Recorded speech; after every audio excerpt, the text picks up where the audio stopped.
posting up pictures, trying to look like you winning.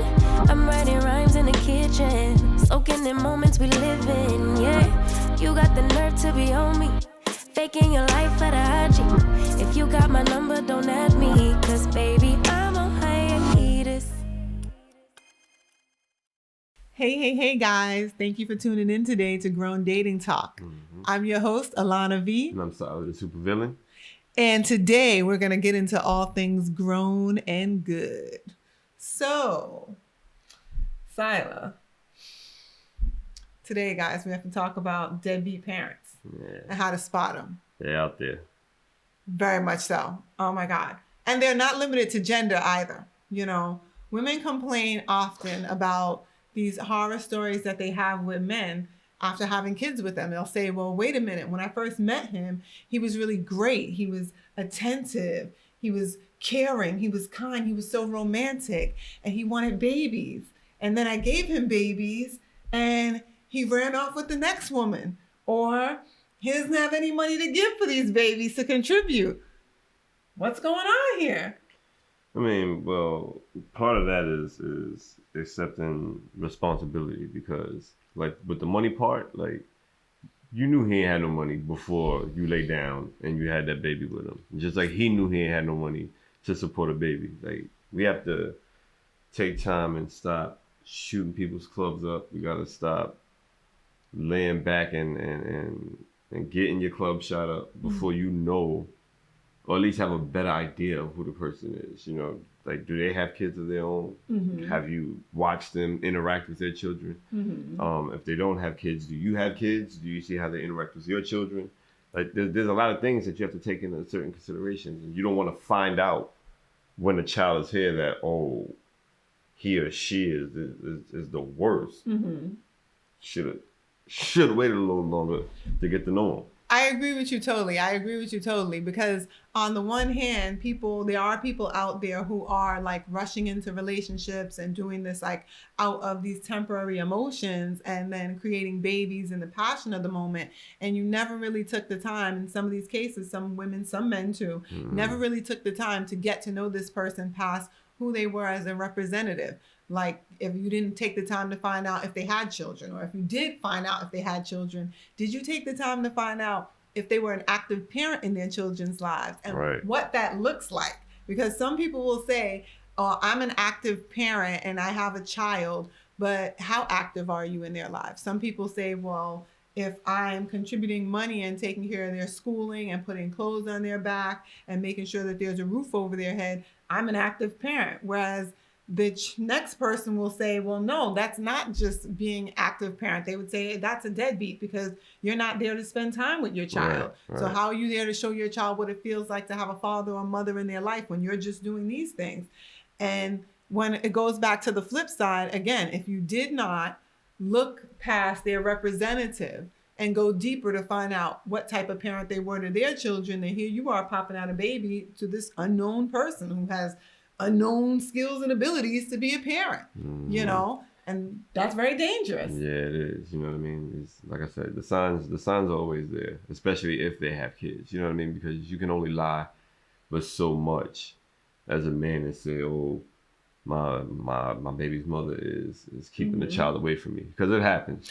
There's some bitty women out there. It happens, but you can only lie about it but so much before you, as a woman, got to start realizing she's not keeping this kid away from you. You don't want to spend no time with this kid. You know, the same with women. Like, you know, they ended up losing their kids to, you know, ACS, or, you know, they mothers or, you know, aunts or somebody be raising them kids or whatever. And it's just like a situation where the mother's almost like a big sister to the kids. You know what I mean? Yes. Like, that's shit that I'm going to pay attention to, because if I see you moving like that, I'm not having no kids with you. You got 5 kids and you only got custody of the newborn? Nah. No. That's right. It's correct. Let's take it there. Let's talk about it. But also I want to add to that, even while we're talking about it, that you have certain instances there where there are people, men out there and women, who are financially capable of contributing to their children, and they've shown this, like they have the finances to do so. So their partner wasn't deceived in thinking that this person didn't have any money, or you knew they didn't have this. What about the case where they do have it? this is a stand-up, stable person that you're dating and things seem good and you enter into this relationship, whatever, even if it's no relationship, a baby occurs. And this man is stable and stand up to this point. But now all of a sudden, the baby comes, he's not contributing. And it's not that he does have it, but he wants to take it and put it to other things. Maybe he wants to put it to more selfish instead of selfless things. And he has more selfish instead of selfless priorities. And so that then comes before the offspring that he created. What about those situations? Because some people really are catfished in that regard. I mean, I feel like you knew that too, because if he was doing that beforehand, like, is he handling his other responsibilities? Not just, with other children. Let's just say his other responsibilities. Is he buying sneakers over paying rent? Is he handling wants instead of needs? These are things you're gonna see. Exactly. You know what I mean? Like, y'all eating out every night, that's cool. But now bills ain't getting paid. He's not handling his responsibilities. Exactly. So we do have that circumstance. But what about the circumstance above that one where his bills are paid? He's shopping and getting it whatever he wants. He buys whatever he wants when he wants. He eats well. He has the means.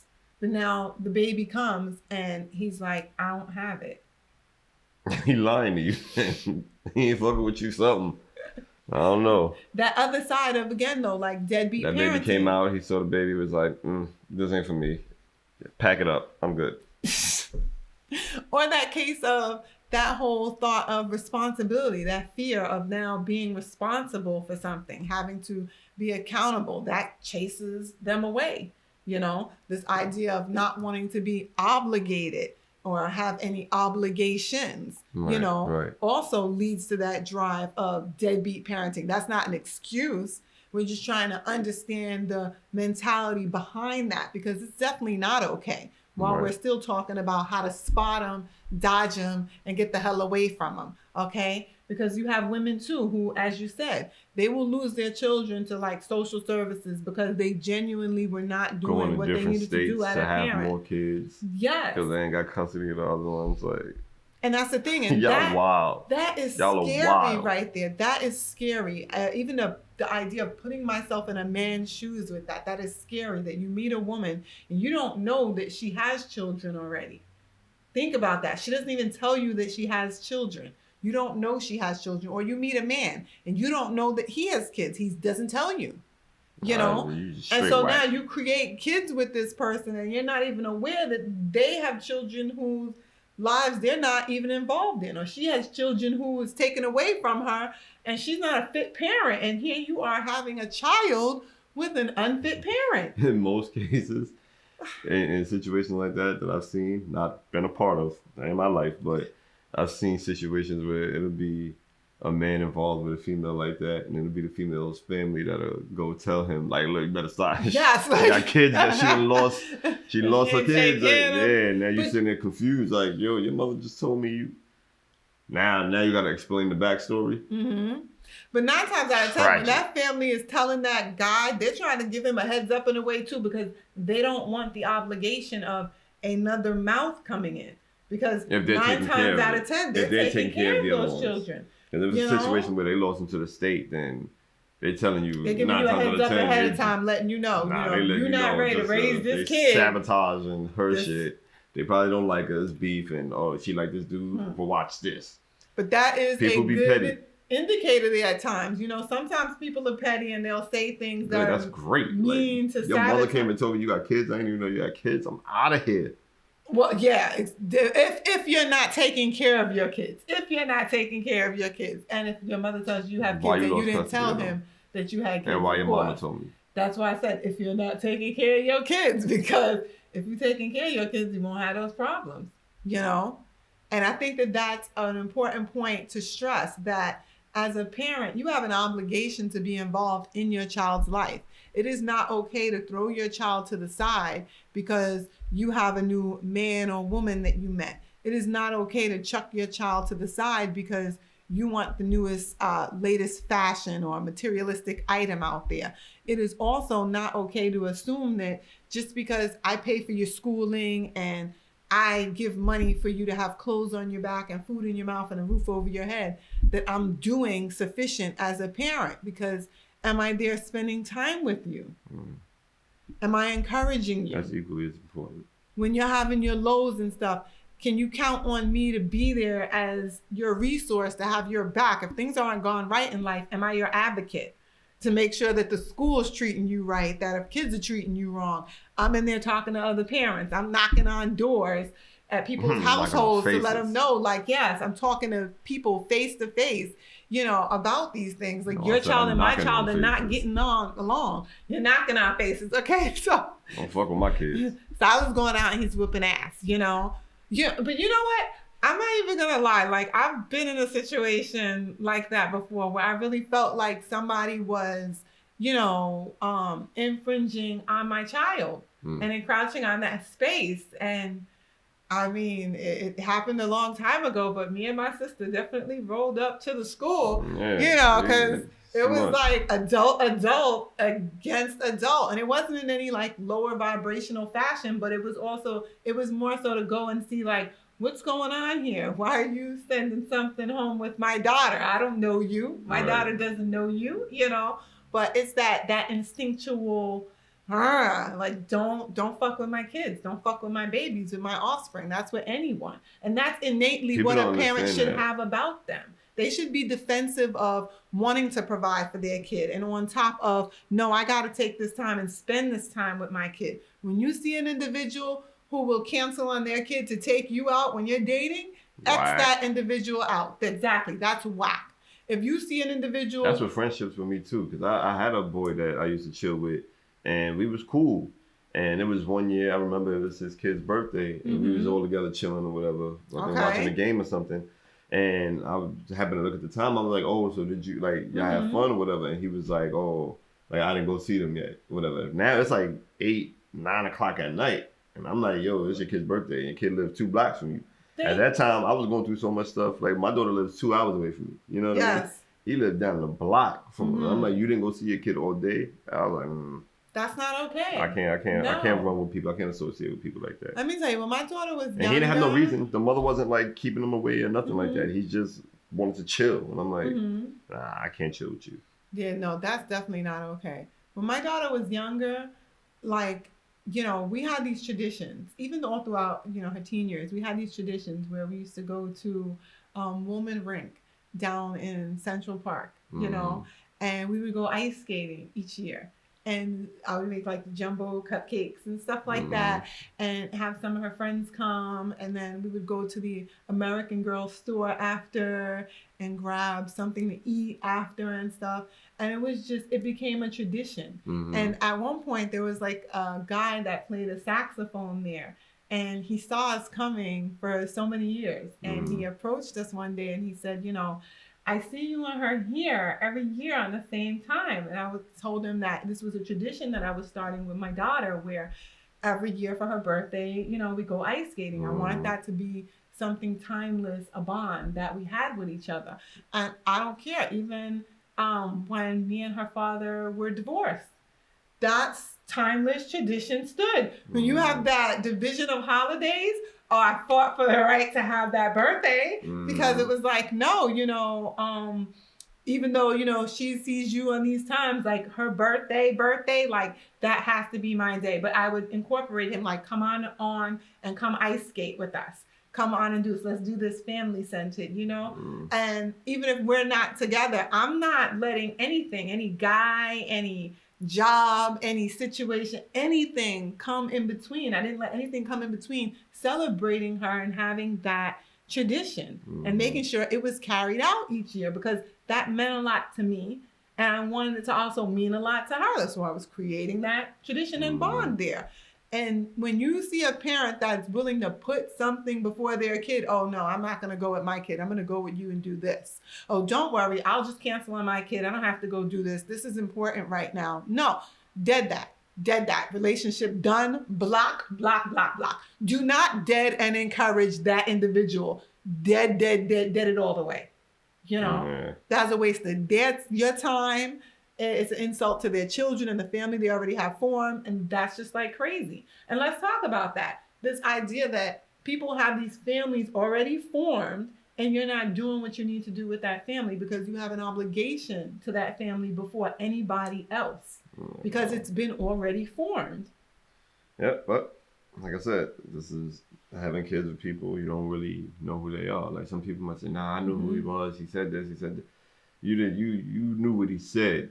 Yes. And vice versa for men. Like you knew what she said, but did you watch you didn't, and see what they did? You weren't see what they observant do? to certain, behaviors in certain situations. Mm-hmm. You know what I mean? How was their relationship with their parents? How did they interact with their own parents? Because there's a lot of times where we as adults we pick up what our parents do to us and just automatically do it to our children. Kids, it filters so down. if it's something negative that your parent is doing to you, how are you moving to get through it or get over it?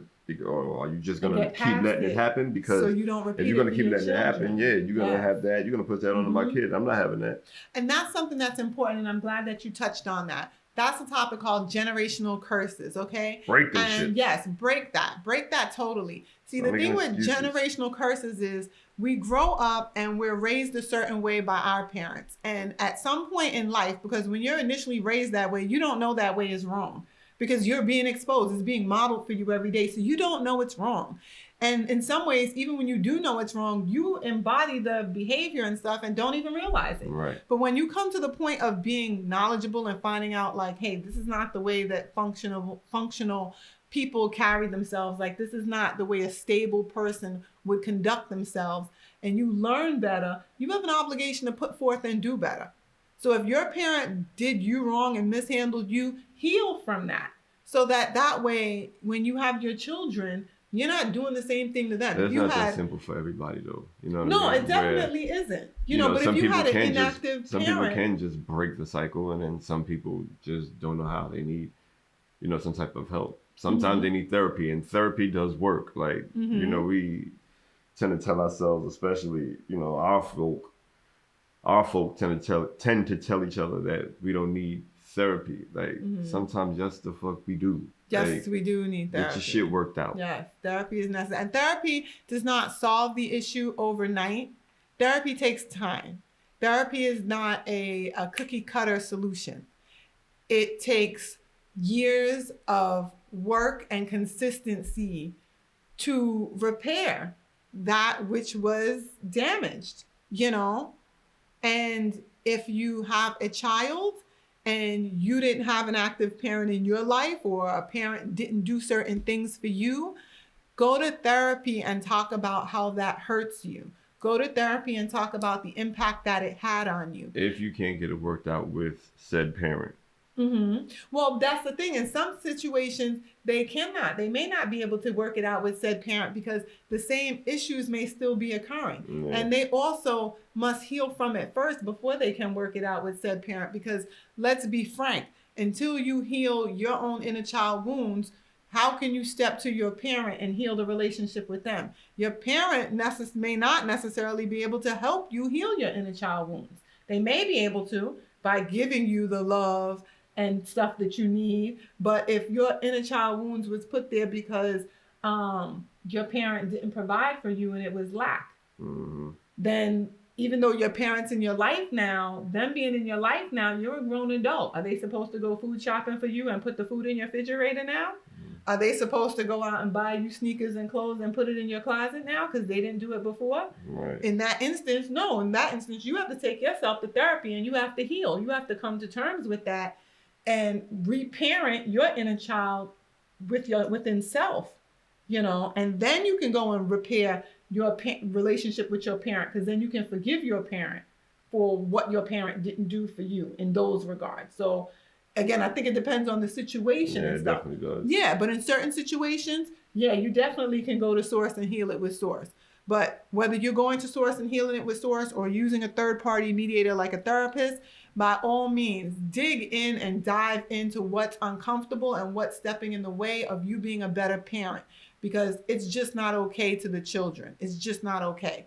And for those of us out there who are dating, be very, very cautious and careful when you are dating a person. Make sure that you are observing who they are, not just who they're selling themselves to be. Make sure that you are observing who they are. take the time to really get to know them and see how are they carrying themselves. Do you have children? Are you active in your children's lives? As Silas said, if you don't have children, how active are you in my children's lives if I allow you to be in my children's lives? Like, look at that. And that's another episode on its own on when is it okay to introduce someone to your children when you are maturely dating. You know, we will get into that on a later episode. You know, it's crazy. It's crazy with the way people, you know, conduct themselves out here. Yeah. People are nuts out here. And you know, also make sure that you're putting your children first. And if you're with someone and you start to notice that they're putting things that are not of major priority before their children, they're putting anything before their children. That's not a major emergency affecting their lives and ability to be there for themselves so that they can be there for their children. Then there's women out there like that. There's some women who would prefer to just be laid up under a dude all day. And and her kids are there and she's not doing anything for them. Nothing. It's like on they screaming, crying, tearing the house up, and all you're doing is yelling at them. Running around house looking in disarray, dirty and stuff. Like, come on. You can't do that. And then you have people too. Let's also talk about. I can't even be around nothing like that. Like that would make me uncomfortable. Like as a man, like I'm laying there all day with you, that's disgusting. You just all you're doing is yelling at your kids, and you ain't really interacting. I gotta go. But I told you especially if I'm there, like just to fuck. If I ain't building, if it's just to fuck, I don't even want to meet your kids anyway. Your kids home. I'll talk to you later. What time to go to sleep? And then even when we go on that, you have the spectrum where you have parents too whom I think fall into that deadbeat parenting category in some ways because they pay for others to take care of their kids and they're never there. So it's like they pay for rent-a-parents and they're never there at all. Throwing money at it. Yeah, they're just throwing money at it. And it's not the same situation as a man giving money to his children's mother to take care of them because they're not together. I'm not talking about that situation. I'm talking about mom and dad are together. And mom and dad are out traveling the world. But the kids are at home and they're being raised full time by the nanny. They don't ever see mom and dad except for maybe 2 times or 3 times a year, if that, you know, because mom and dad is always shipping them off to some other place. And that right there is on a higher level, another level too, not to make it seem like it's less severe than the other levels. No, it's equally there. It's just a whole different category of deadbeat parenting. Because if you're not there to attend your children's school meetings and be there at plays and shows and stuff like that, that's not cool. Oh, well, they were raised right. They had these routines because this person was there and you weren't. You were there 4 times a year. Speaking of deadbeat parents, you know, I heard, I don't know if it's all states or whatever, but now for like child support, like you get like these cards now. And this is like limited places that you could spend it at, right? Oh, wow. There's a lot of deadbeat mothers out here angry behind that. You can't buy weaves, you can't buy them crab legs, you can't buy weed, you can't buy none of that. Like, that's another aspect. You can't turn up with that child support money. Now you actually have to use it for the child. Yes, when you're misusing the funds. There are women who will go out and get their nails done. They'll go out and buy clothing outfits for themselves. Hell, they'll go out and spend that money on another man and not spend that money on their kids. And there are men out there too. I've heard women that say, oh, I feel like when a woman gets child support, she should be able to spend it on what she wants because the child lives with her. And that's more of a, you know, the child is there more. So the woman should be able to do what she wants with the money. Nah, you want some money to do whatever you want with? Get a job. Then you can do whatever you want with your money. But this money is for the child. It's literally called for the support of child. Specifically for whether it be furniture for the child's room or shoes for the child's feet or activities for the child, whatever. But it's associated with that child, putting food in that child's mouth, getting that child's hair done, that child, you know? So I understand that completely. Some women even think, this may be an unpopular opinion, but some women even think, oh, like child support should contribute to rent paid because the child lives there. Me personally, I feel like if we didn't have a child, you still got to pay rent for yourself. Well, I'm going to have to push back on that, Sylar, because as being a mom of kids, when you help, that part of that child support does go towards a portion of the rent for that child. That is outlined, because even though if she didn't have that child and she has to live there, she has to pay those bills, she still has to make sacrifices as being mom, taking days off when the child gets sick and other things like that. And that also cuts into the income. So a portion of that child support should be towards the rent too. Let the child go live with the father then. No, that's not fair. Now it's not fair. No. What I'm saying, not fair, because if the child can live with the father and the father's not asking for no child support, that's not fair. Like, not asking for no child support. What I'm saying is, if the child's living with the father would still have to take days off and stuff to go to doctor's appointments. Right, but that's not your responsibility to make sure I have a roof over my head. No. If I'm paying child support to you, a portion of my child support payment, I don't mind if you put it towards rent. Because you never would. That's a roof over my child. That's just the type of dude I am. I'm sorry. If she was on the other foot, you paying me child support, every dime is going to this kid.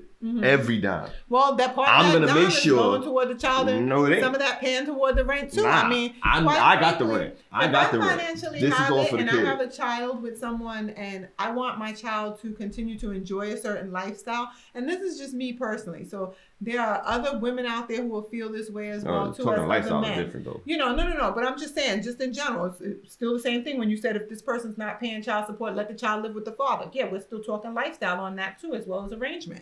So if I had it financially so, and the child doesn't live with me and the child lives with the father, I wouldn't see anything wrong in certain instances where if I'm helping out with the rent on that, even in addition to what's happening, what expenses go with the child, because as long as my child has a stable roof over their head, that's what matters to me. There are some men out there who will see things a bit different and say, well, no, I have a child with this person and I'm not with this woman, but I still help pay the rent and stuff over there and take care of these expenses with the kid because I want my child to be comfortable. It has nothing to do with, anything associated with where my money goes. It's just about the comfortability of the child. You'll have two parents who will separate and still say, you know what, even though one parent could be hurting for something 1 month or the next month and fall into a financial hardship, that other parent, even though they're not together, might step in and help the other parent with their hardship, because you don't want to see your child suffer. Because if this happens here, this is what happens to this kid. Of course, the kid can go over to the other parent's house, but in that case, even though the child's going over to the other parent's house who may be more financially secure, I hear you. There's still an issue for the child because they're away from that parent. I've had plenty of hardships. One thing, thank God, that I've yet to deal with it. I've never had an issue with my rent. My rent is always paid. I would never ask you for child support, and a portion of that money that you're giving me is going towards my rent. It's never going to happen because I got that handled. Or every dime is going to this kid. So if this kid's going to live, we're going to run it up then. You're going to have all your wants, your needs or whatever. Well, you get your wants as long as you're doing what you have to do in school and everything like that. You get your wants and everything like that, but you're going to have everything. All your needs and basic, you're going to have everything. Needs will be, and I'm not saying everything like I'm just overly showering kids with gifts. Sure. I'm just saying every dime is going towards that child. And if it gets to a point where I'm starting, like you sending a certain amount and I have like, because damn, I don't even, like, I have money left over. Now we talking about putting it in an account. Because now as this kid gets older, now you got your own set of money. So access for yourself. Yeah. But as far as my child with the roof over his head, it's always going to happen. Well, because no, that's I'm gonna understandable. That's understandable. We were just saying that don't exclude the situation where for those parents who decide, no, I don't mind for this to go for that. I don't mind for this money, and I don't mind helping out with this, because we do have a population of parents out there. I'm one of those in that population that feels like I'll do whatever to make sure that my child is, secure and stable, even if that means pitching in a little more with the other parent, because if you're not a deadbeat parent, you know what I mean, to go against that protocol of being a deadbeat parent, when you're a true solid, you'll sometimes step up and do extra. Not even sometimes. Some of us will step up in different ways. But I do understand, but... Yep. Now we got to get ready to get up out of here. Yes. We thank you guys for joining us again, as we, as you do every week. Again, this is Grown Dating Talk. I'm SylarTheSuperVillain. I'm Alona V. Join us next week. And see you there. All right. For the rugged, for the rugged, for the rugged. Been a little too nice to y'all. Now I gotta up price for y'all. Snake eyes on dice for y'all. Shoulders on ice for y'all. Frozen. 8-6 all the hate. I won't get involved today. Got lost in the ball and age. I'm flipping the balls and flipping the all record all. off record, I still count wins when they doubt it. On record, off record, I let them take advantage. I was wildin'. On record, off record deals. Tell them talk to Colin for the quote. On record, off record, I still want the act, not the ghost. Running through it with the young influence, adolescent presence, also coming to it. I've been giving yeses when I shouldn't do it. I complete ejected, but the moves elusive and I'm barely moving, but I'm still gon' boost them. I can't work on winners when I know you're losing, so I work the winners and they throw the deuces. Guess I have to pivot, shooting no bazookas for the facts. I need racks, paper cash, fuck a tax. That's a joke, tell them laugh. Uncle Sam, fuck out the bag. Brody plot, but get a whack. Contract, give me the max. I got lab on my back. You ain't that, then it's raps. Whoa, whoa, whoa, whoa. For the record, I'm done trying to make y'all comfortable. For the record, you ain't trying to grow, then it's done for you. For the record, lab on me going all the way. For the record, ain't trying to link, no time to waste. For the record, for the record, yeah. For the record.